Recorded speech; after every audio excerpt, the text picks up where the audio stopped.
আসসালামু আলাইকুম ভিউয়ার্স। বর্তমানে পাবনা জেলার সব অঞ্চলে কিন্তু পেঁয়াজ তোলার মৌসুম চলছে।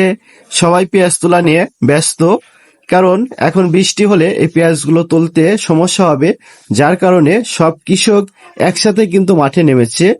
আমি এই মুহূর্তে অবস্থান করছি পাবনা জেলার সাঁথিয়া উপজেলার নাগডামরা ইউনিয়নের পাতাইলহাট গ্রামের ফসলি মাঠে। দেখতে পাচ্ছেন এখানে একটি ঘোড়ার গাড়ি নিয়ে আসা হয়েছে। এই ঘোড়ার গাড়িতে করে এই পেঁয়াজগুলো কিন্তু পরিবহন করে বাসায় নিয়ে যাওয়া হবে। এখানে এই গাড়িতে দুইটা ঘোড়া ব্যবহার করা হয়েছে, কেননা এই ঘোড়াগুলো বাচ্চা ঘোড়া। সাধারণত ঘোড়ার গাড়িতে একটি ঘোড়া দেখা যায় যেগুলো শক্তিশালী ঘোড়া থাকে। এই ঘোড়াগুলো ছোট হওয়ার কারণে এই গাড়ি দুইটা ঘোড়া ব্যবহার করা হয়েছে। এখানে ঘোড়ার গাড়িগুলো আসলে যে পেঁয়াজ তোলার শ্রমিক আছেন, এনারা কিন্তু সেই পেঁয়াজের বস্তাগুলো গাড়িতে তুলে দেন এবং তারপরে এই ঘোড়ার গাড়ির যে মালিক আছেন তিনি কিন্তু এই বস্তাগুলো গৃহস্থের বাড়িতে পৌঁছে দেন। সো ভিউয়ার্স, আজকের এই ভিডিওটা অনেক ইন্টারেস্টিং। সম্পূর্ণ ভিডিওতে আমার সাথেই থাকবেন সবাই।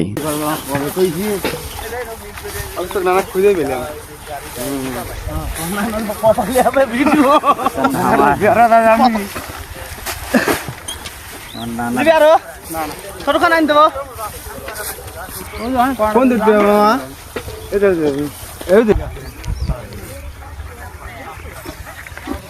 ও গাড়ি শান্তি শান্তি উঠি যাই পারে, বুঝিস রে? তুই বাইরে গেলি পিছনে ওটা চলে যাবি। আচ্ছা হস্তা পায়। কয়টা বস্তা দিলেন? আচ্ছা, 5টা। তো আনুমানিক কয় মন আছে 5টায়? 10-12 মন। 10-12 মন।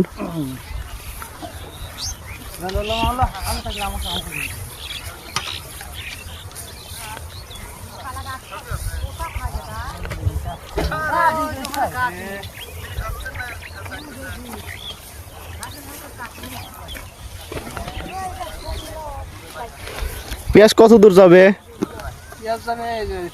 নাগডামরা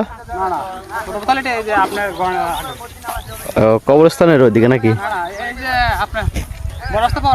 ও,